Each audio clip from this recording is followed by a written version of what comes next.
올해 나이 52살인 경희 씨의 기막힌 사연을 소개해 드립니다. 경희는 맛집으로 동네에서 이름난 국밥집을 20년째 운영하고 있었습니다. 새벽 시간 대리운전을 마치고 피곤한 몸을 이끌고 있는 55세 한민수가 국밥집 문을 열었습니다. 한민수는 중학생 아이를 혼자 키우는 싱글대디로 경희 씨 국밥집 단골 손님이었습니다. 안녕하세요. 국밥 하나 주세요. 어머, 또 오셨네요. 오늘도 정말 고생 많으셨어요. 국밥집 사장인 경희는 늘 고된 하루를 보내는 민수를 걱정 어린 눈빛으로 바라보았습니다.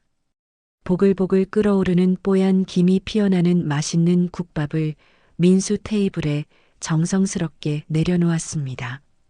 민수는 한번 미소를 보이며 묵묵히 국밥 한 그릇을 먹었습니다.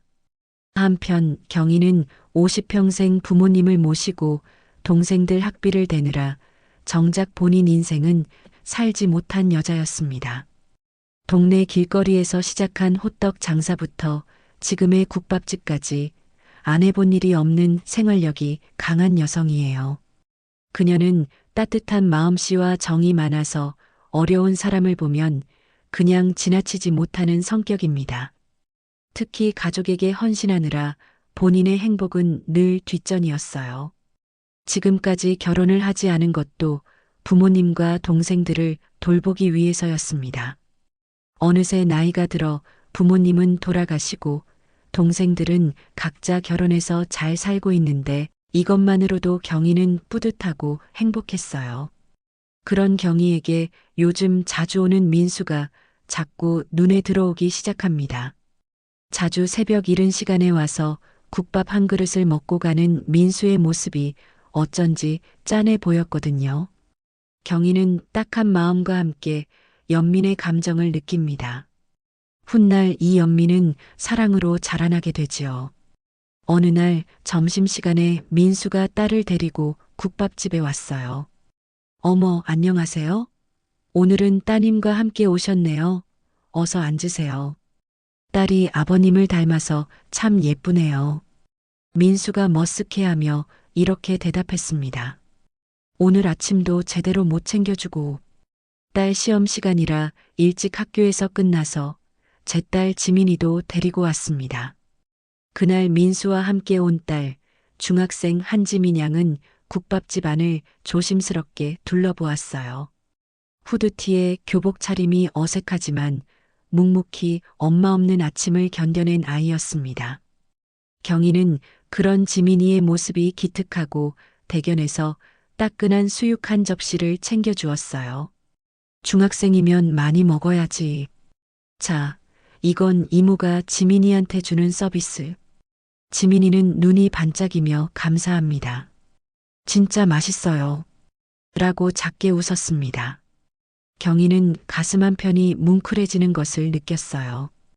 혼자서 딸을 키우며 새벽까지 일하는 아버지와 그런 아버지를 이해하며 조용히 자라나는 딸의 모습에서 진한 가족애를 느낀 거예요. 어느 날 마감 후 경희와 민수는 작은 탁자에 마주 앉아 소주 한 병을 나누게 되었습니다.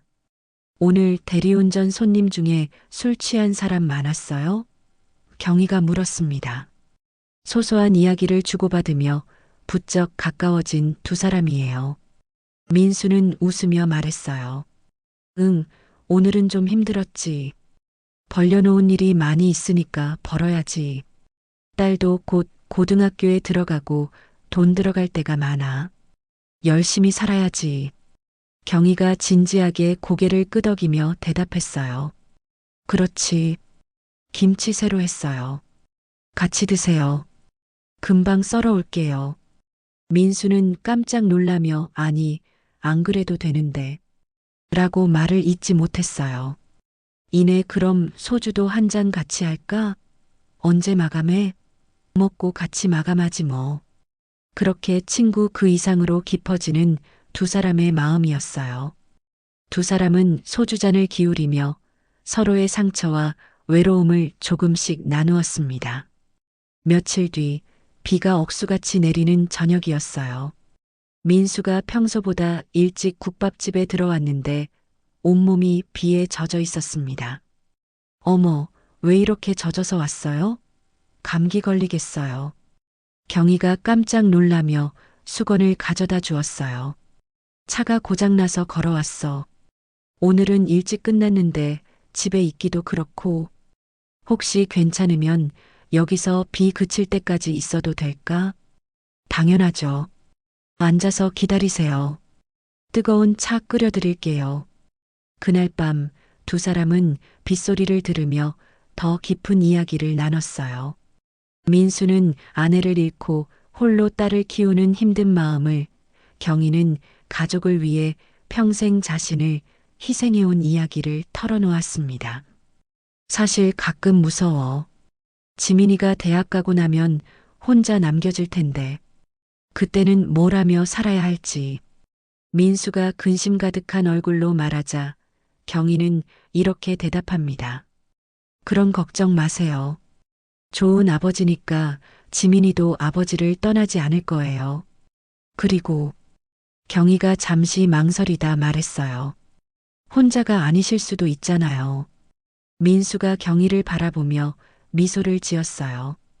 그 순간 두 사람 사이에 뭔가 특별한 감정이 흘렀습니다. 일주일 후 지민이가 중간고사를 잘 봤다며 아버지 민수와 함께 국밥집에 왔어요. 경희 이모, 저 이번에 수학 90점 맞았어요. 지민이가 밝게 웃으며 말했습니다. 와, 정말 대단하다. 축하해. 오늘은 특별 메뉴로 김치찌개 끓여줄게. 경희가 지민이의 머리를 쓰다듬어 주자 지민이는 행복한 표정을 지었어요. 민수는 그런 모습을 보며 가슴이 따뜻해졌습니다. 이모가 끓여주는 김치찌개 짱 맛있어요. 왜 이렇게 요리를 잘해요? 완전 최고. 그래. 그럼 앞으로 자주 와. 이모가 맛있는 거 많이 해줄게. 집으로 돌아가는 길에 지민이가 아버지에게 말했어요. 아빠, 경희 이모 정말 좋은 분 같아. 오늘 김치찌개 진짜 맛있었는데 다음에 또 먹고 싶을 것 같아. 민수는 딸의 말에 뭔가 복잡한 기분이 들었어요. 혹시 지민이도 자신과 같은 마음일까 하는 생각이 스쳤습니다. 그 무렵 경희도 변화를 느끼고 있었어요. 매일 민수가 올 시간이 되면 마음이 설레고 오지 않는 날에는 괜히 걱정이 되었습니다. 오랜 시간 누군가를 기다려본 적이 없던 그녀에게는 새로운 감정이었어요. 어느 날 밤 경희는 일기장에 이런 글을 썼습니다. 오늘도 민수 씨가 왔다. 지민이와 함께 와서 즐겁게 밥을 먹고 갔는데 왜 이렇게 마음이 허전할까? 이 나이에 이런 마음이 생기다니 주책이네. 하지만 나쁘지 않다. 오히려 살아있다는 기분이 든다. 그렇게 두 사람의 마음은 조용히 하지만 확실하게 서로를 향해 다가가고 있었습니다. 그러나 민수가 경희에게 점점 다가온 이유는 진짜가 아니었습니다. 그는 경제적으로 어려웠고 경희의 안정된 삶과 재력을 노리고 있었던 거예요. 전처와의 이혼도 그의 바람기 때문이었고 이혼 후에도 김미래라는 여자와 은밀한 관계를 오랜 시간 계속 이어오고 있었습니다. 김미래는 지역에서 손꼽히는 보험 설계사였어요. 연매출 20억을 기록하는 이른바 보험왕으로 불리며 고급 외제차를 몰고 다니는 성공한 여성이었습니다. 그런데 최근 주식을 하다 빚이 생겨 김미래 역시 경제적으로 어려운 상황에 맞닥뜨리게 되었습니다.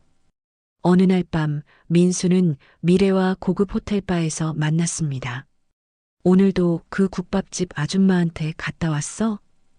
미래가 와인잔을 돌리며 물었어요. 응, 완전히 넘어갔어. 이제 조금만 더 시간을 끌면 될 것 같아. 좋아. 그 여자 통장에 얼마나 있는지 확인했어? 민수가 휴대폰을 꺼내며 보여주었어요. 국밥집 매출만으로도 월 1,000만 원은 넘어. 게다가 부동산도 알짜로 몇 개 가지고 있더라고.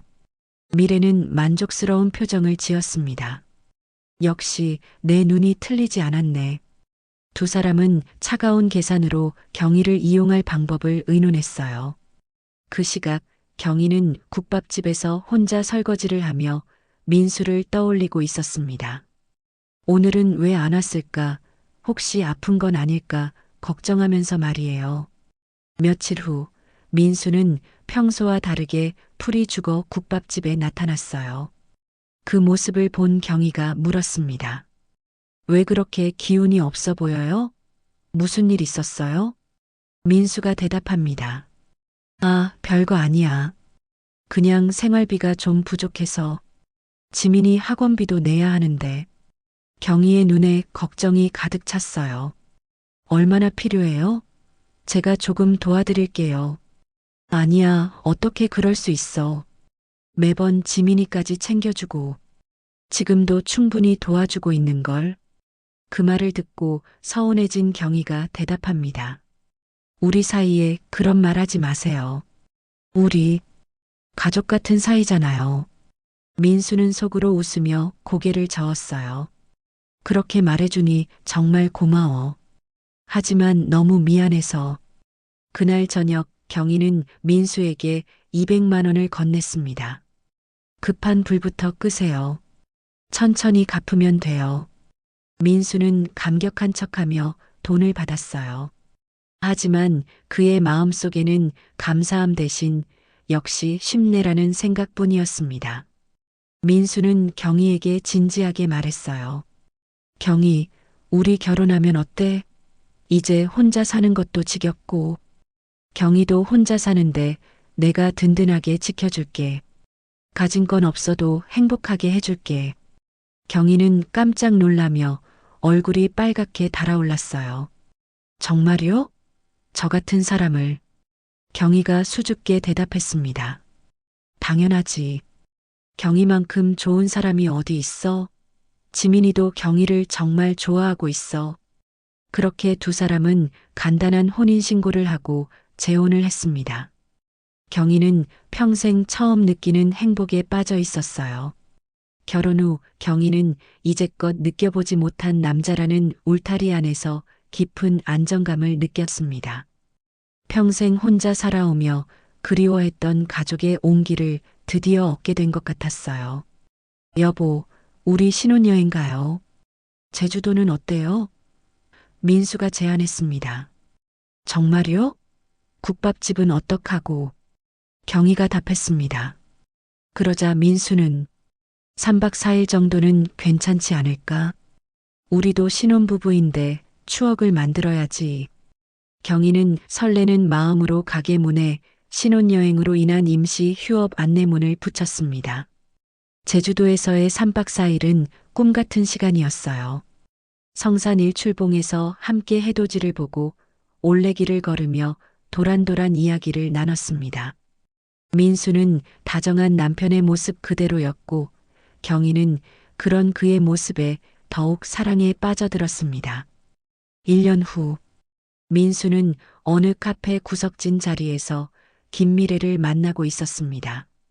결혼한 지 벌써 1년 됐네? 결혼 생활은 어때? 미래가 커피잔을 들며 물었습니다.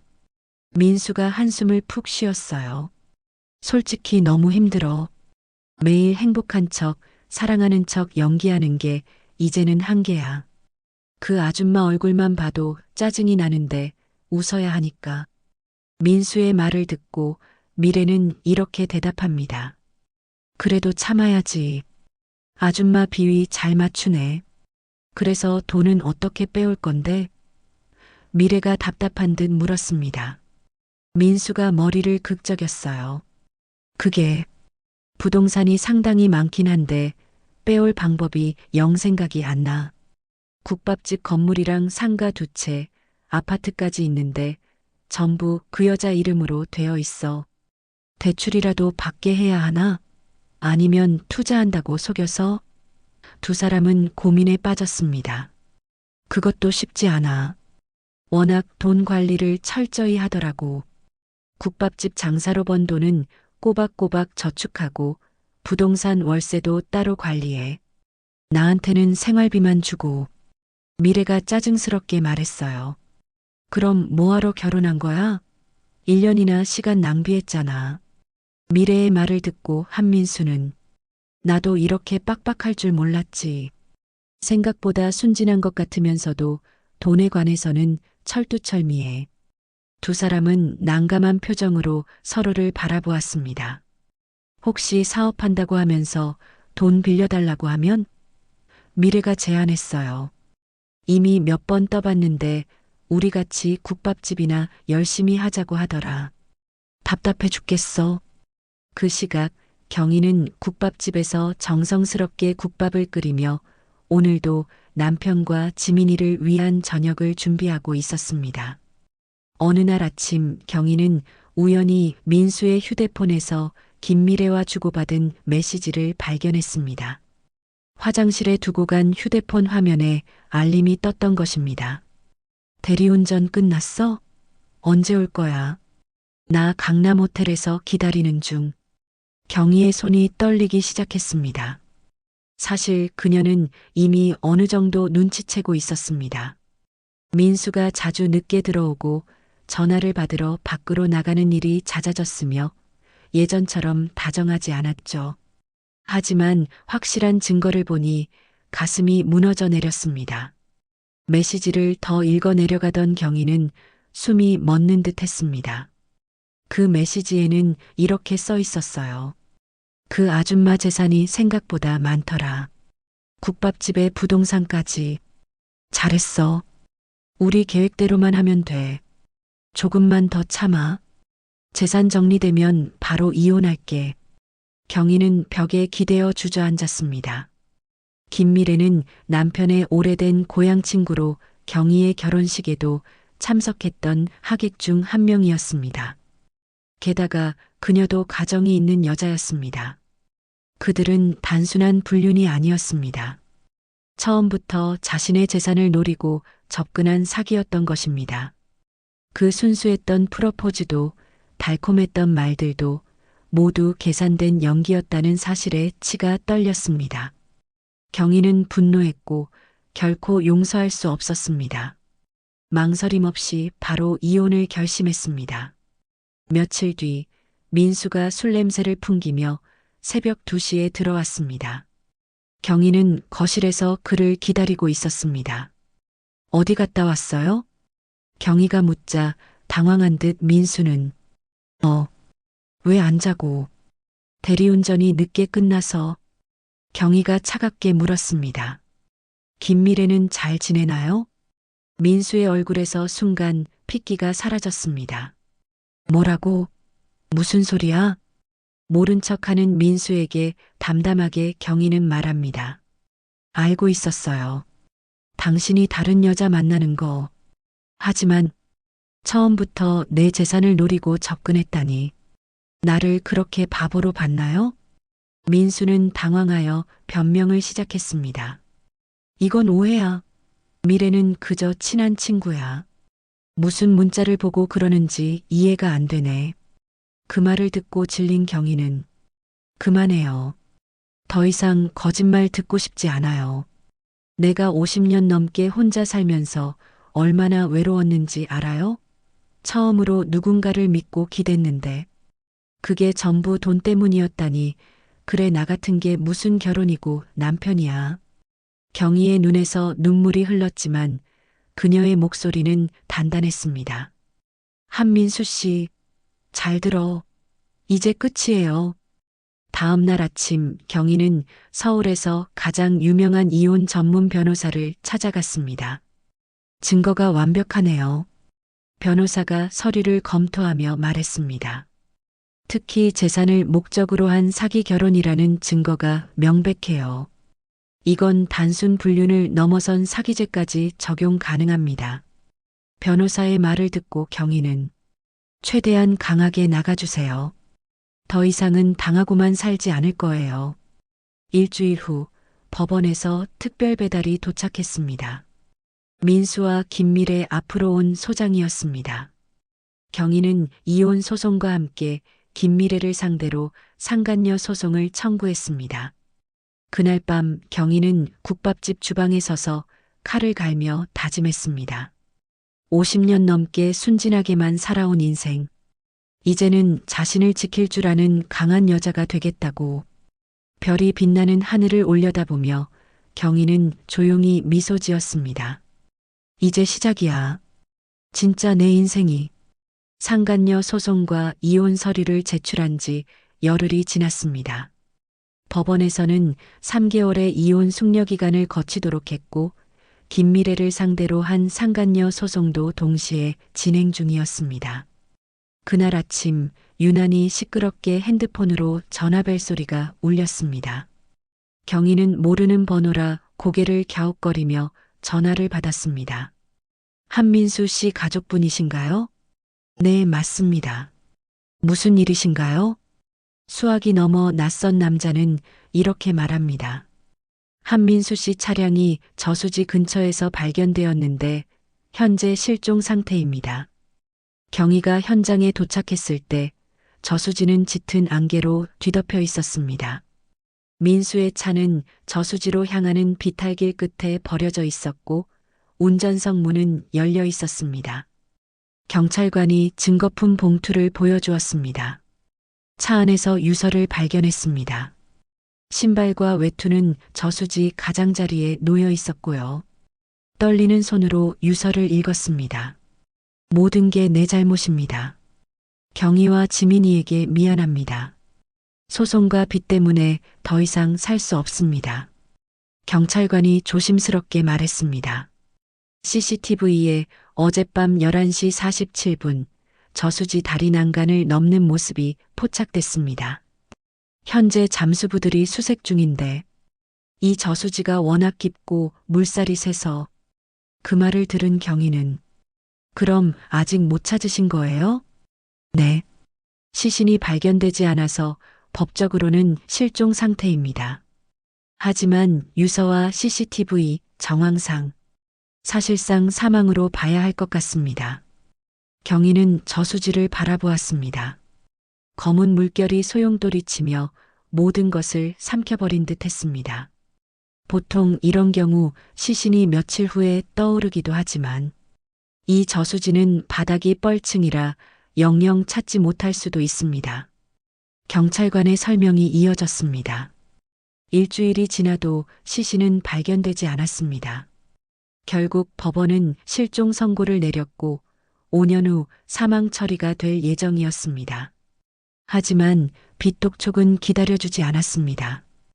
은행과 사채업자들이 줄을 이어 찾아왔습니다. 총 빚은 3억 2천만 원, 제1금융권 8천만 원, 제2금융권 1억 2천만 원, 사채 7천만 원, 지인들에게 빌린 돈 5천만 원이었습니다. 변호사와 상담 끝에 경희는 결심했습니다. 모든 소송을 취하하고 빚을 떠안기로. 모든 선택의 이유는 지민이의 법적 어머니로 남기 위해서였습니다. 이 아이만큼은 지켜내고 싶은 강한 의지가 있었거든요. 가장 먼저 사채 7천만 원을 갚기 위해 상가 건물을 급매했습니다. 이어서 아파트를 처분해 제2금융권 대출을 청산했습니다. 남은 건물까지 팔아야 했지만 국밥집만은 지켰습니다. 경희는 새벽 4시에 문을 열어 자정까지 영업했습니다. 주말도 휴일도 없었습니다. 시간이 흘러 지민이는 대학교에 입학했습니다.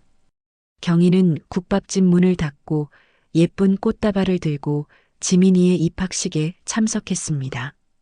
내 딸 지민이 대학교 입학 정말 축하한다. 멋져.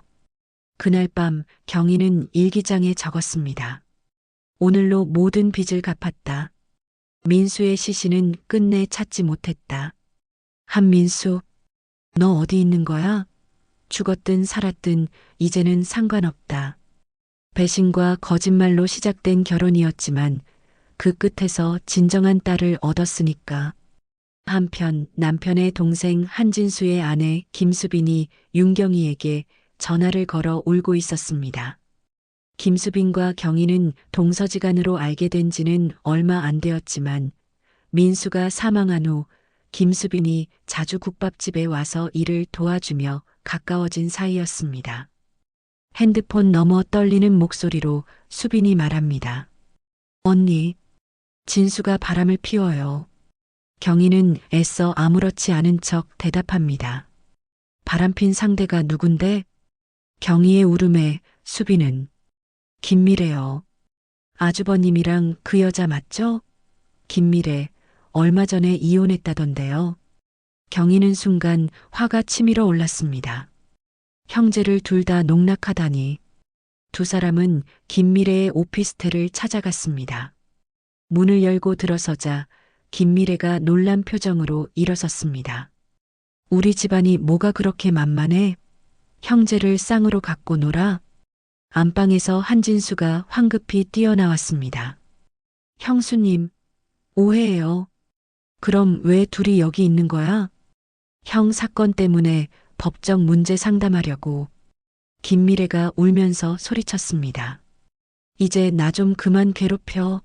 나도 너 때문에 남편한테 이혼당하고 회사에서도 상간녀로 소문나서 정말 힘들었거든. 김미래와 한진수가 자주 오피스텔에서 만난 건 맞았지만 한민수가 실종된 뒤에 두 사람은 민수를 애도하기 위해 만났다고 했습니다. 수빈은 불륜을 의심했지만 증거가 없어 보였습니다. 증거를 차근차근 모았어야 했는데 섣불리 움직인 것이 화근이었죠. 그렇게 두 사람은 별 소득 없이 김미래의 오피스텔을 빠져나왔습니다. 일주일 후 김수빈과 연락이 되지 않자 경희는 불안해졌습니다. 수빈의 집을 찾아갔지만 텅 비어 있었습니다. 경희의 휴대폰에 문자가 왔습니다. 언니, 저 수빈이에요. 잠시 혼자 있고 싶어요. 며칠 후 경희는 수빈이가 걱정되는 마음에 집 앞에 찾아갔어요. 그런데 동네 아줌마들이 수군거리는 소리가 들렸습니다.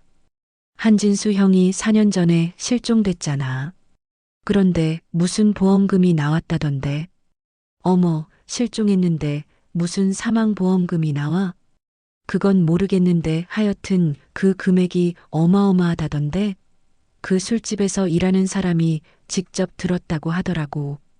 아이고, 그러고 보니 한진수네 얼마 전에 차도 바꾸지 않았어? 경희는 이 말을 듣고 온몸에 소름이 돋았어요. 뭔가 심상치 않은 기운을 느꼈거든요. 4년 전 실종, 보험금, 이게 다 무슨 소리지? 경희는 급히 발걸음을 돌려 다시 김미래의 오피스텔로 향했습니다. 뭔가 숨겨진 진실이 있을 것 같은 불안한 예감이 들었어요. 실종됐는데 보험금이라니? 이상하다. 분명히 뭔가 있어. 걸어가면서도 머릿속이 복잡했습니다. 김미래의 오피스텔 앞에 도착한 경희는 건물을 바라보며 숨을 고르고 있었어요. 거실에 불이 켜져 있는 게 보였습니다. 안에 사람이 있네. 한참을 기다리고 있는데 갑자기 불이 꺼졌어요. 그리고 잠시 후 1층으로 한진수와 김미래가 함께 나왔습니다. 둘은 같이 나왔지만 딱히 불륜 관계로 보이지는 않았어요. 오히려 뭔가 진지한 이야기를 나누는 것 같았습니다. 저들이 어디 가는 걸까? 따라가 볼까? 경희가 그들을 따라 나설까 고민하고 있는 그 순간 빈집이어야 하는 김미래의 오피스텔에 다시 불빛이 깜빡이며 켜졌어요. 분명 다른 누군가가 있다는 느낌이 들었습니다. 분명 다 나갔는데 안에 또 누가 있는 거야? 순간 어떤 예감이 스친 경희. 심장이 빠르게 뛰기 시작했어요. 분명 오피스텔 안에 누군가가 있으리라 생각하고 용기를 내어 엘리베이터를 타고 올라갔습니다. 똑똑똑. 떨리는 손으로 초인종을 눌렀어요. 문이 열리는 순간 경희의 눈앞에 나타난 것은 충격적이게도 4년 전 저수지에서 실종돼 죽었던 한민수의 얼굴이었어요. 으악! 경희는 비명을 지르며 뒤로 넘어질 뻔했어요. 다리에 힘이 빠져서 벽에 기대어야 했습니다. 민수는 경희를 보자마자 완전히 당황한 표정을 지으며 급하게 문을 닫으려고 했어요. 안 돼. 하지만 경희가 문틈에 발을 집어넣어 막았습니다. 당신이 살아있다고? 한민수 맞지? 이게 무슨 일이야? 민수는 힘껏 문을 밀어 닫으려 했지만 경희도 필사적으로 문을 잡고 있었어요. 쾅! 결국 민수가 문을 닫아버렸습니다. 한민수, 나와. 당신 죽었잖아. 경희는 문을 미친 듯이 두드리며 울부짖었어요. 어떻게 된 거야? 빨리 이 문 열어봐. 살아 있었던 거야? 나와서 설명해. 왜 죽은 척한 거야? 왜? 경희의 목소리는 복도 전체에 울려 퍼졌어요. 눈물이 주르륵 흘러내렸습니다. 민수 씨, 제발 나와. 지민이 아빠라고. 어떻게 이럴 수 있어? 하지만 안에서는 아무런 대답이 없었어요. 경희는 주저앉아 울었습니다. 귀신이야? 이게 꿈이야, 생시야? 경희는 손으로 가슴을 쥐며 숨을 헐떡였어요. 심장이 터질 것 같았습니다. 한편 오피스텔 안에서 민수는 휴대폰으로 급하게 전화를 걸었어요. 미래야, 큰일 났어. 경희가 나를 봤어. 지금 밖에서 문 두드리고 있어. 어떻게 하지? 김미래는 차가운 목소리로 대답했어요. 진정해. 이미 여기까지 왔는데 포기할 수는 없잖아. 사실은 이러했습니다. 한민수는 김미래와 사망보험금을 노리고 가짜로 저수지에서 실종 사건을 꾸민 것이었습니다. 김미래가 보험 설계사로서 이 모든 걸 계획했습니다. 위장 사망을 만들어서 보험금 수령인을 동생 한진수로 지정해 놓았어요. 실종 5년 후에 사망 처리가 된다는 점을 이용한 거죠. 한민수가 저수지에서 실종되기 며칠 전 김미래가 민수에게 제안했었어요. 민수야, 이대로 가면 우리 다 망해. 빚쟁이들이 언제까지 기다려줄 것 같아? 고개를 푹 숙인 채 한민수는 이렇게 말했습니다. 나도 모르겠다. 지금 경희도 이혼하자고 난리고 돈 나올 구멍 다 막혔다고. 죽고 싶다 차라리. 그 말을 듣고 김미래는 그럼 죽어. 아니 죽은 척하라고. 사망보험금 그것 하자. 내가 문제 안 되게 처리해 줄게. 보험금만 받으면 다 해결돼. 김미래는 자신의 보험 전문 지식을 이용해 완벽한 계획을 세웠어요. 실종으로 처리하고 5년 후에 사망 인정받으면 돼. 그동안 너는 숨어 있고 보험금은 진수가 받는 거야. 걱정은 됐지만 솔깃해진 한민수는 진수가 협조할까? 라고 물었어요. 걱정 마. 내가 설득할게. 진수도 돈이 필요하거든. 한진수도 이 계획에 가담하기로 했어요. 일부 보험금을 받기로 약속했거든요.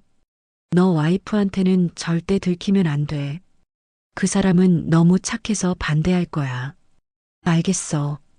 민수는 양심의 가책을 느끼면서도 빚에 쫓기는 현실 때문에 이 계획에 동의했어요. 그리고 저수지에서의 가짜 자살 연출도 치밀하게 준비했었어요. 옷과 신발을 미리 준비해서 저수지 근처에 뿌려놓고 유서도 미리 써둔 거였어요. CCTV가 없는 시간대를 노려서 차를 가져다 놓고 실제로는 미래 차로 도망쳤습니다. 그날 밤 모든 게 계획대로 진행됐어요. 경찰도 완전히 속았고 경희와 지민이도 진짜 죽었다고 믿었거든요.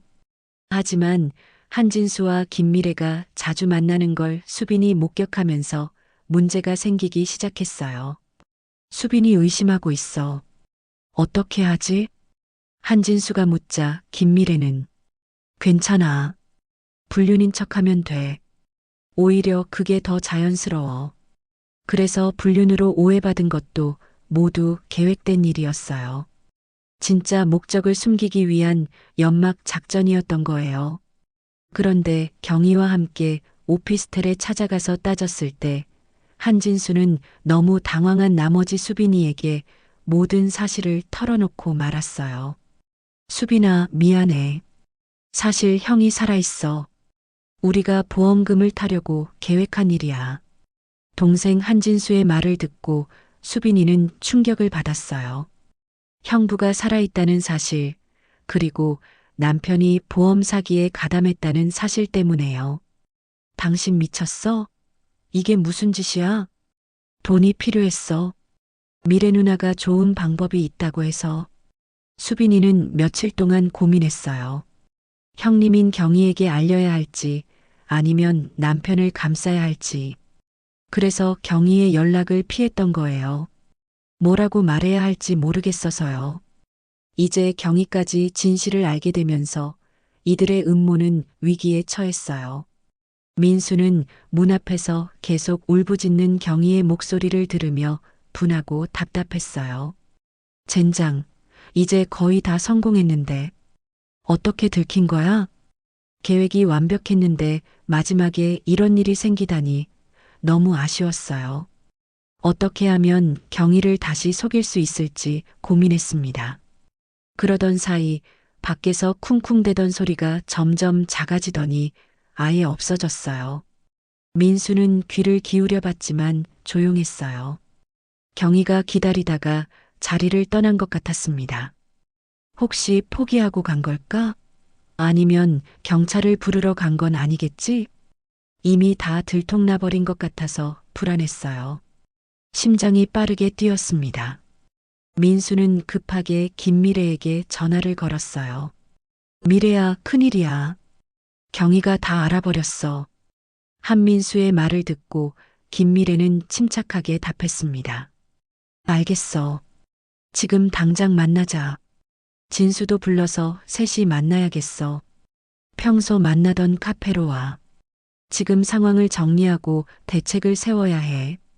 김미래와 한진수, 한민수가 다시 만나서 긴급 작전 회의를 하기로 했어요. 이제 어떻게 해야 할지, 경희를 어떻게 막을 수 있을지 치밀하게 계획을 다시 세워야 했거든요. 한편 경희는 마음을 가다듬고 냉철하게 생각하기로 했어요. 집에 돌아와서 수빈이에게 문자를 보냈습니다. 수빈아, 나 이미 모든 사실을 알아버렸어. 한민수 살아있는 거 다 알아. 그러니까 연락하고 나 좀 만나줘. 김수빈은 경희의 문자를 보고 그제서야 반성했어요. 형님을 이렇게 혼자 두고 피해 다닌 자신이 미안했거든요. 다음 날 둘은 조용한 카페에서 만났어요. 언니, 정말 죄송해요. 어떻게 말씀드려야 할지 몰라서. 수빈이는 눈물을 흘리며 한진수와 김미래, 민수의 작당 모의를 사실대로 털어놓았습니다. 처음엔 정말 불륜인 줄 알았어요. 그런데 진수가 나중에 다 털어놨어요. 형부가 살아있고 보험금을 타려는 계획이었다고.